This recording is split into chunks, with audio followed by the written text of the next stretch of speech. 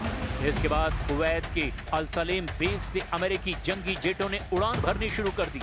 अल Salem base से उड़े जंगी जेटों ने ईरान के बंदर अब्बास पोर्ट सिटी में बमबारी की।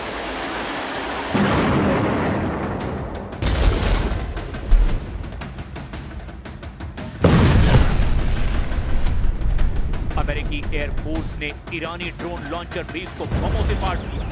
फिर ईरान ने पलटवार में अमेरिकी बेस और कुवैत को सबक सिखाना शुरू कर दिया। कुवैत के दावों के मुताबिक उसकी एयर डिफेंस सिस्टम ने ईरान के कई मिसाइलों और ड्रोनों को हवा में ही इंटरसेप्ट करके तबाह कर दिया।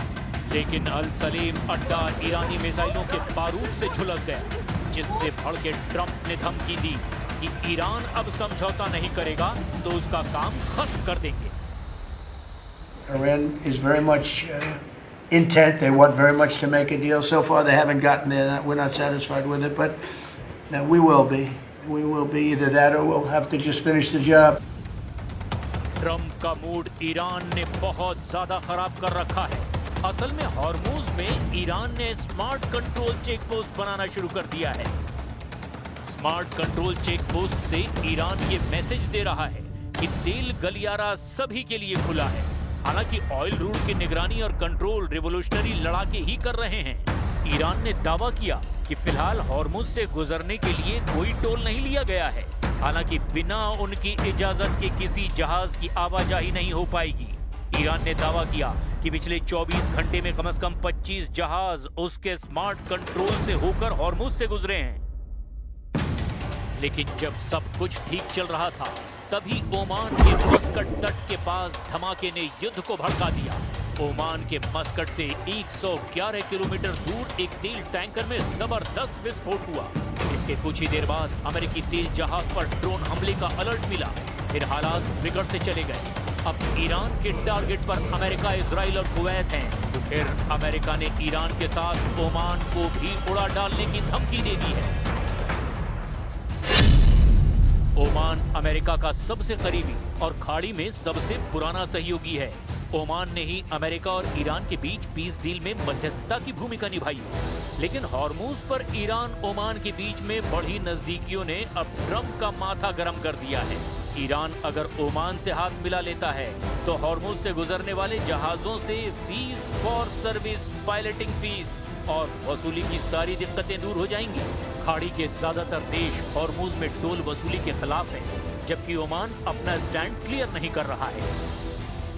ओमान के विदेश मंत्री ने तो यहाँ तक कह दिया है कि ट्रंप का फॉरेन पॉलिसी पर कोई कंट्रोल नहीं है, जिससे बढ़ के ट्रंप ने ओमान को ईरान की तरह तबाह कर डालने की धमकी दे दी। अमेरिकी विदेश विभाग ने ओमान के बारे में ट्रंप की धमकी का वीडियो क्लिप भी पोस्ट किया है। Nobody's going to control it. We're going to watch over it. We'll watch over it, but nobody's going to control it. Oman will behave just like everybody else, and we'll have to blow them up. They understand that. They'll be fine. Trump Iran में उलझे हुए हैं। वो Cuba पर हमले की धमकी दे रहे हैं।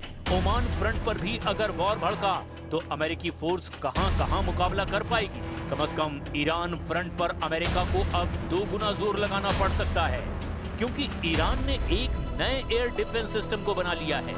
इसी नए हथियार से ईरान ने अमेरिका के सबसे खूंखार किलर ड्रोन को मार डाला है। ईरान ने कहा है कि उसने इस हफ्ते की शुरुआत में हॉर्मूज के पास अमेरिका के MQ-9 रिपर ड्रोन को अपने एक एयर डिफेंस सिस्टम से ढेर कर दिया है। ईरान के नए हथियार का नाम अरान-ए-कमगीर रखा गया है। आसमानी अखाड़े के नए लड़ाके को ईरानी कारखाने में बनाया गया है। ईरानी फार्स न्यूज एजेंसी के मुताबिक अरान-ए-कमगीर सिस्टम स्टेल्थ जेट का शिकार कर सकता है। ईरान का दावा है कि उसके इस नए सिस्टम को अमेरिकी ड्रोन और जंगी जेटों को ध्यान में रखकर ही डिजाइन किया गया है। नए डिफेंस सिस्टम बड़े रडार सिस्टम पर निर्भर नहीं है, जिससे इसकी लोकेशन ट्रेस करना आसान नहीं है। ईरान का कमगीर surface to air missile system है। इसे लगाना और लॉन्च करना काफी आसान होता है। सीजफायर के बीच ईरान ने अपने मिसाइलों के गोदाम भर लिए हैं। ईरान ने फास्ट बोट बढ़ा ली है।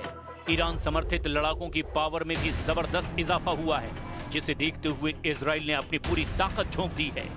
इजराइल ने लेबनान में हिजबुल्लाह पर सबसे घातक हमले शुरू कर दिए हैं।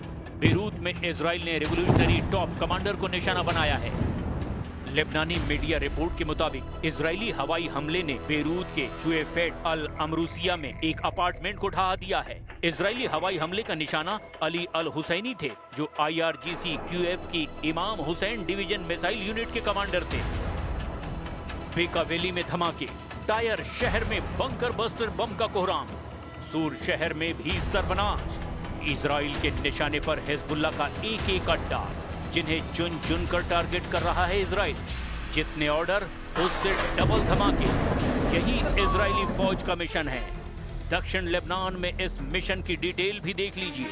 नेतन्याहू और उनके कमांडरों की इसी मीटिंग में तय हुआ था कि दक्षिणी लेबनान को मिट्टी में मिला देना है। दक्षिण लेबनान के हर शहर में बारूद महक रहा है। दक्षिण लेबनान के हर शहर में जनाजे निकल रहे हैं। दक्षिण लेबनान के चप्पे चप्पे पर खौफ का साया है कि इजराइल कब कौन सा बम कहां गिरा देगा।